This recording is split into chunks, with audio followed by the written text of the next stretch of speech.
ሰላም ሰላም እንዴት ናችሁ? ዛሬም በሌላ ቪዲዮ ዛሬም በሌላ አርዕስት ተገናኝተናል። የዛሬው ጉዳይ ጠለቅ ያለ ሰፋ ያለ ማብራሪያ የሚሻ ስለሆነ ይህንን ቪዲዮ ይህንን ቻናላችንን ሰብስክራይብ እያደረጋችሁ እንዲሁም ላይክ ወይም ሼር እያደረጋችሁ ቤተሰባችን ሆኖ ይህንን ፕሮግራም ይከታተሉ።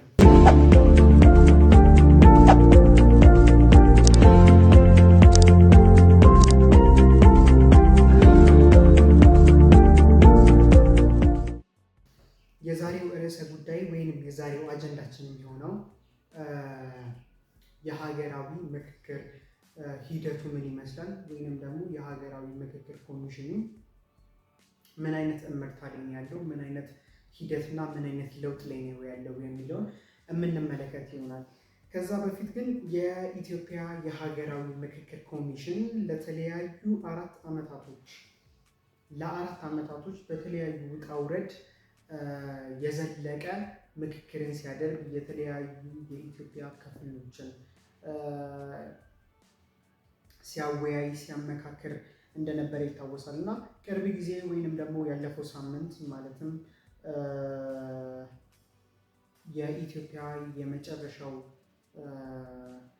የምክክር ኮሚሽን ሳይሆን የተለያዩ የምክክር ሂደቶች የሚካሄድበት ትልቅ ፕሮግራም ተዘጋጅቷል። በነዛ ፕሮግራሞች ላይ ላውንች የተደረጉ ትልልቅ አጀንዳዎች አሉ። 8 የሚደርሱ አጀንዳዎች አሉ።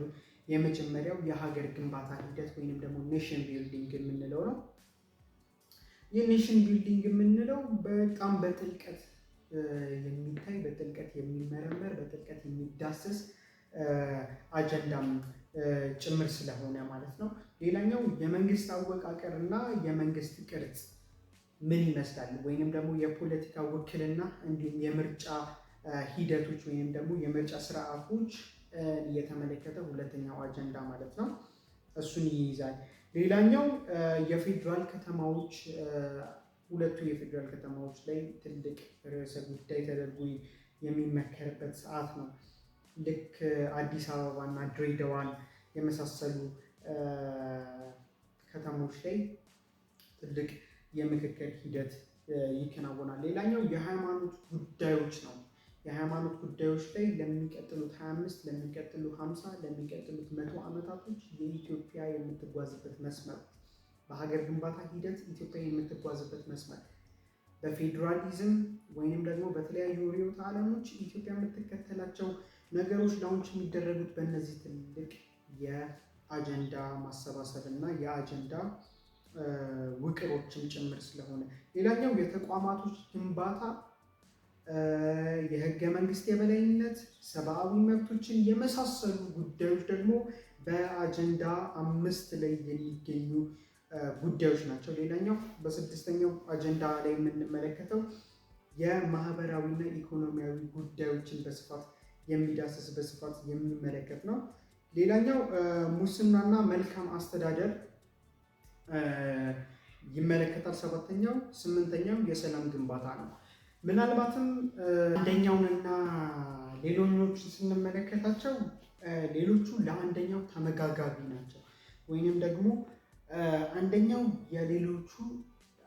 ያለ ሌሎቹ ኤግዚስት አያደርግም። ለምሳሌ ሁለተኛውን ብንመለከት የመንግስት አወቃቀር ማለት የሀገር ግንባታ ሂደት ማለት ነው። የመንግስት ቅርጽ ምን ይመስላል?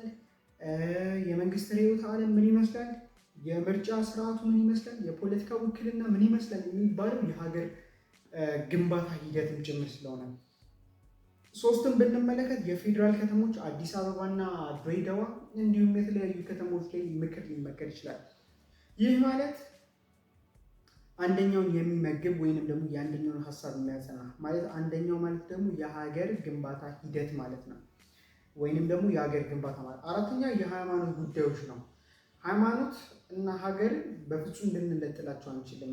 ሃይማኖታችን ስናጸና ወይንም ደግሞ የሃይማኖታችን ውቅር የሀገር ግንባታ ያሳልጠዋል።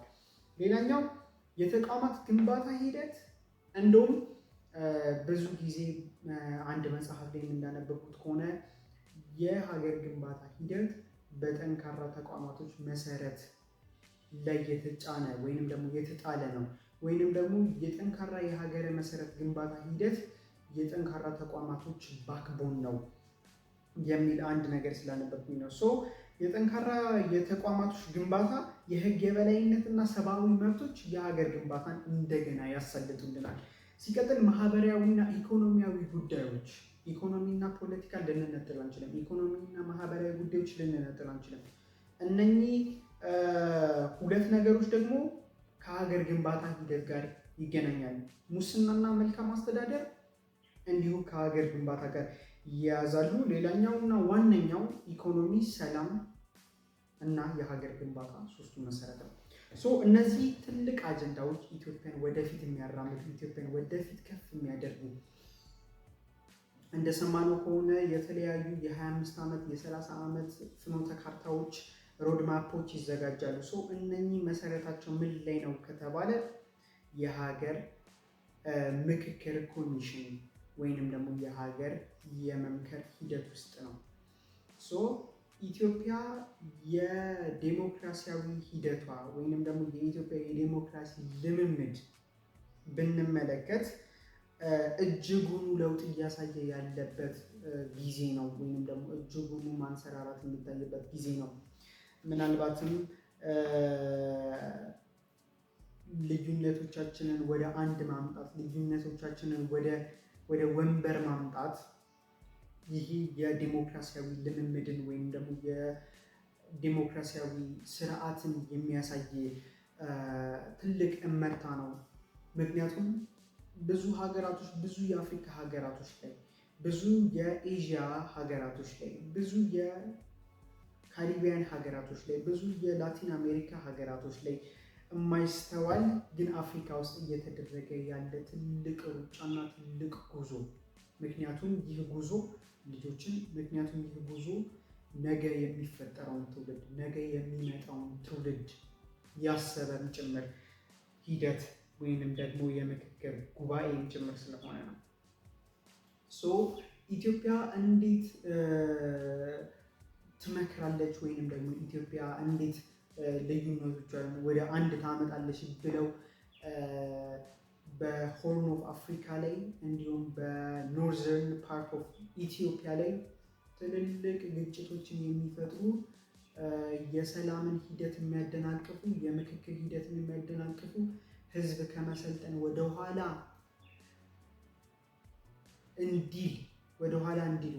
እንዲያዘገይ የተለያዩ ኃይሎች፣ የተለያዩ ድርጅቶች የኢትዮጵያ ጠላቶች አሉ። ግን ኢትዮጵያ አሁን ላይ ያንን ወደ ጎን ትታ ልዩነቶቿን ሁሉ ወደ አንድ መድረክ አምጥታ የምትመክርበት፣ የምትጓዝበት፣ ደግሞ የምታሸንፍበት ጊዜ ነው። ብዙ ጊዜ ኢትዮጵያ ከመፈጠሯ ወይም ደግሞ ኢትዮጵያ ከማንሰራራቷ በፊት እንዳታንሰራራ አሁን ያለችበትን ሁናቴ እንዳትሆን ብዙ ሴራዎች ሲሰሩ፣ ብዙ ደባዎች ነበሩባት። የሰላም ሂደቶችን ከማጨናገፍ፣ የመንግስት አወቃቀርን ለኢትዮጵያ እንዳይመች አድርጎ ከማዋቀር አንዱ ለምሳሌ የ1995ቱን ህገ መንግስት ብንወስድ የዜጎች ላይ የፈጠሩት የአእምሮ ጨዋታ እስቲል ኢትዮጵያን እያባላ እስቲል ለኢትዮጵያ የጠቀማት ነገር እንደሌለ ማወቅ እንችላለን። ኢትዮጵያን በዘር፣ ኢትዮጵያን በሃይማኖት፣ ኢትዮጵያን በቡድን፣ ኢትዮጵያን እየከፋፈሉ ኢትዮጵያ ወደ አንድ እንዳትሻገር የሚያደርጉ ኃይላቶች አሉ። ይህ ከፖለቲካ ሴራ ያልዘለለ አይዲያ ያላቸው እዚሁ ከኢትዮጵያ ማህፀን ተገኝተው ኢትዮጵያን የሚበድሉ ልጆች ይህንን እያደርጋሉ። ግን የኢትዮጵያ መንግስት አሁንም ድረስ እያደረገ ያለው ነገር ወደ ሰላም መምጣት፣ ወደ ንግግር መምጣት፣ ነገሮችን ሁሉ ፍሪ ማድረግ፣ በንግግር መተማመን፣ በሰላም በድርድር ኢትዮጵያን ማጽናት፣ ኢትዮጵያን ለቀጣዩ ትውልድ ማዘጋጀትን ጭምር የኢትዮጵያ መንግስት አንዱ ድርሻ ነው። ነገር ግን አሁን የኢትዮጵያ መንግስት ትልቁን ኤም እያነሳው ወይንም ደግሞ የኢትዮጵያ መንግስት ትልቅ ሮል እየተጫወተ ነው በዚህ ዘርፍ። ግን ምን ሆኖ ገለልተኛ ሆኖ በዚህ የምክክር ጉባኤ ውስጥ አንድም ኢንፎርስመንት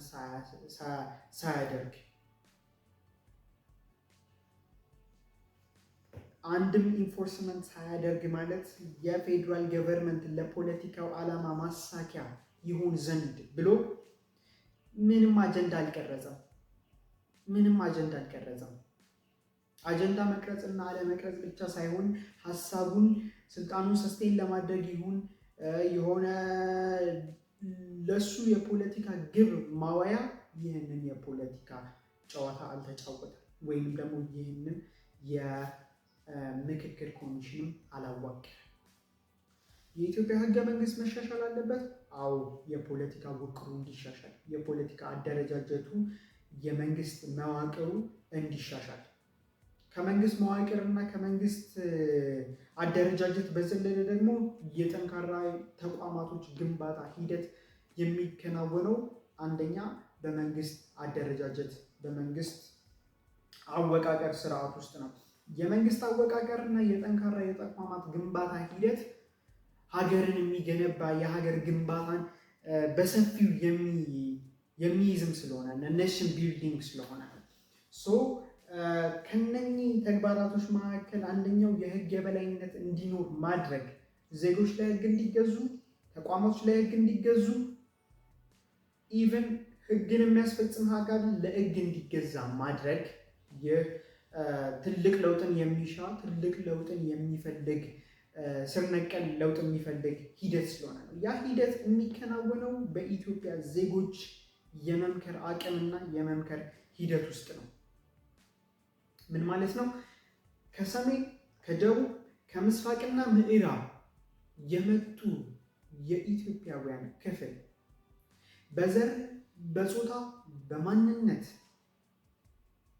እንዲሁም በእድሜ ሳይለያዩ በአንድ ጣራ ስር መክረው ይህንን አጀንዳ የሚያሰርጹበት፣ መስተካከል ያለው እንዲስተካከል፣ መለወጥ ያለው እንዲለወጥ፣ ምናልባትም ፕራይም ሚኒስትር ዶክተር አብይ አህመድ ሲናገሩ ከሰማን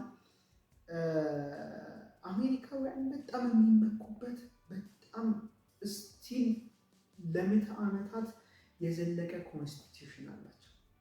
ያቺ ኮንስቲትዩሽን እምብዛም ያችን ሀገር በማይወክሉ ምናልባት ኤሊት ናቸው፣ ዳትስ ኦኬ፣ ግን እምብዛም ማጆሪቲውን የሀገር ክፍል የማይወክሉ 50 እና 60 ሰዎች ተሰብስበው ለምዕተ ዓመት የሚቆየን ኮንስቲትዩሽን ያበጁ ሀገራቶች ናቸው።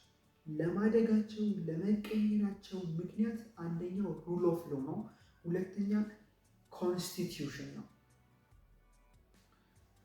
ዜርፎር ኢትዮጵያ አሁን ላይ 50 አይደለም 100ም አይደለም 200 እና 700ም አይደለም ወደ 4000 የሚሆኑ ዳይቨርሲፋይ የሆነ ስብስብ አላት። በሃይማኖት ዳይቨርሲቲ፣ በማህበረሰብ ውቅር ዳይቨርሲቲ፣ በሶሳይቲ ዳይቨርሲቲ፣ በኤሊት ዳይቨርሲቲ፣ በማወቅ በኖሌጅ በትራዲሽናል ኖሌጅ ሊሆን ይችላል፣ አካዳሚካል የሆነው ሊሆን ይችላል። የነዚህ ሁሉ ውቅር ኢትዮጵያን እንድትመክር ኢትዮጵያን በንግግር እንድታምን፣ ይህ ነው የስልጣኔ ጥግ ማለት። ይህ ነው ለመሰልጠናችን ለማደጋችን ምክንያት እንዲሆነ። ሌላኛው ሙስናና መልካም አስተዳደር እንዲሁ ከመንግስት አወቃቀርና ከአስተዳደር ቅርጽ ጋር የሚያያዝ ከፖሊሲ ጋር የሚያያዝ ሂደትም ጭምር ስለሆነ የሃይማኖት ጉዳዮች ምናልባትም የተለያዩ አስተምሮች የተለያዩ ዶክትሪኖች ሊሆኑ ይችላሉ።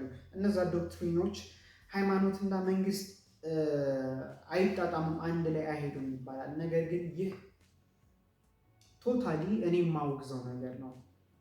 አንዱ ያለ አንዱ ኤግዚስት ማድረግ የማይችልበት ሁናቴ ስለሆነ ነው። ኮንቴምፖራሪ ወርልድን ስንመለከት የሰላም ግንባታ ሂደትን ስንመለከት አሁን ይሄ መንግስት ገለልተኛ ተቋማቶችን ሲያዋቅር ልክ እንደ ኢትዮጵያ ምርጫ ቦርድ ያለ፣ ልክ እንደ ሀገራዊ ምክክር ኮሚሽን ያለ የተለያዩ ገለልተኛ ተቋማቶች አሉ። ልክ እንደዚህ አይነት ሲያቋቁም እነዛ የራሳቸውን ትልቅ ሚና ይጫወታሉ። መንግስትም ደግሞ የራሱን ትልቅ ሚና ይጫወታል።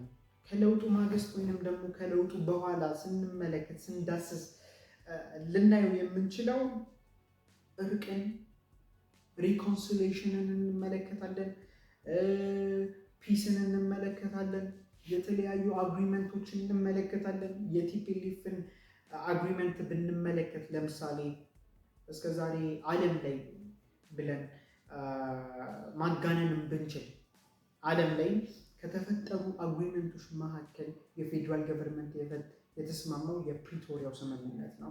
የፕሪቶሪያው ስምምነት ተከትሎ ዲዲአር የሚባሉ የተለያዩ ስምምነቶች አሉ። አሁን ላይ የኢትዮጵያን ሰላምና የኢትዮጵያን እንደ ሀገር የመቀጠል ሁናቴ የማይፈልጉ ሰዎች ቲፒኤልኤፍን መጠቀሚያ አድርገውታል። ቲፒኤልኤፍን መዘወሪያ አድርገውታል ለፖለቲካ ዓላማቸው እና የኢትዮጵያ ግብ የኢትዮጵያ ዓላማ እንዳይፈጸም የሚፈልጉ ኃይሎች። በጥቅሉ ስንመለከት የሀገር መንግስት ግንባታ ሂደት በእነዚህ 8 አጀንዳዎች ውስጥ ይወሰናል። የመንግስት አወቃቀር፣ የምርጫ ስርዓቱን ብንመለከት፣ የፖለቲካ ውክልነት፣ የአስተዳደር ቅርጽ፣ ፖሊሲን ብንመለከት፣ የፌዴራል ከተሞችን ብንመለከት፣ የከተሞች አወቃቀርን ብንመለከት፣ ሌላኛው ፌዴራሊዝም እና ሌላ የመንግስት አማራጮች ርዕዮተ ዓለሞችን ብንመለከት የበኩላቸውን ሚና ይጫወታሉ። ለምን? ለሀገር ግንባታ፣ ለምን? ለተቋማቶች ግንባታ፣ ለምን? ለትውልድ የሚተርፍ ነገር ለማበጀት ለመስራት። ኢትዮጵያ ባትኖር ኖሮ ቀጠናው አይኖርም ነበረ። የኢትዮጵያ መኖር የኢትዮጵያ ኤግዚስት ማድረግ ይህንን ቀጠና ይዞታል። ይህንን ሆርን ኦፍ አፍሪካ ይህንን ኢስት አፍሪካ ተቆጣጥሮታል ብለን በድፍረት መናገር እንችላለን። የኢትዮጵያ መንግስት ስቲል ያለው ኢኮኖሚውን ማሳደግ፣ ፒውር የሆነ ፖለቲካን መጫወት፣ ሲቀጥል ሰላምን አማራጩ ያደረገ መንግስት በዲፕሎማሲ በኔጎሽዬሽን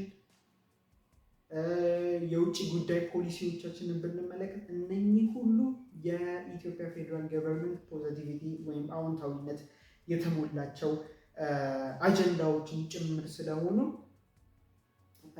የሀገር ምክክር ኮሚሽን እንዲቋቋም ሆኗል ማለት ነው። የኢትዮጵያ ሀገራዊ ምክክር ኮሚሽን ለኢትዮጵያ የወደፊት እጣ ፈንታ የሚበይን የወደፊቷን ኢትዮጵያ የሚያሰርጽ እንዲሁም ደግሞ ምን ያህል ኢትዮጵያውያን መንቃታችን ምን ያህል ኢትዮጵያውያን መሰልጠናችንን በእጅጉ የሚያሳይ ስለሆነ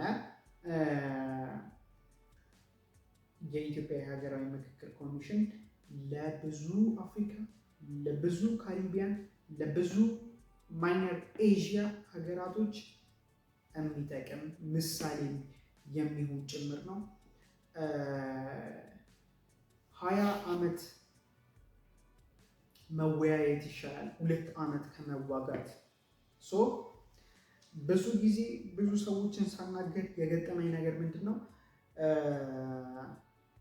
ተው በቃ ይሄ ኢትዮጵያ ዛሬ ላይ የምትወያየው ምክር ነገ ላይ ምን ይፈይዳል የሚሉ ብዙ አስተሳሰቦች ይንጸባረቃሉ። እንደዛ አይደለም። ዛፍ እንዲሆን ብዙ ፕሮሰሶችን እንደማለፉ ጭምር የኢትዮጵያ የሀገራዊ ምክክር ኮሚሽን ለማለፉ ለመበልጸጉ ግቡን ለመምታቱ ብዙ ፕሮሰሶች አሉ። ዛሬ ላይ ግን ፋውንዴሽን፣ ዛሬ ላይ ግን መሰረት እንመጣል አለብን። ኢትዮጵያ ትበለጽጋለች፣ ታድጋለች፣ ኢኮኖሚዋን ታሰፋለች፣ ቀጠናውን ትጠብቃለች፣ ባህር በሯን ታሳካለች፣ ኢኮኖሚዋን ታገዝፋለች፣ የሰለጠኑ የነቁ ትውልዶችን ትፈጥራለች። ይህ የሚሆነው ግን ዩኒቲ ሲኖር፣ አንድነት ሲኖር ነው። አንድነት በምክክር፣ አንድነት በእድገት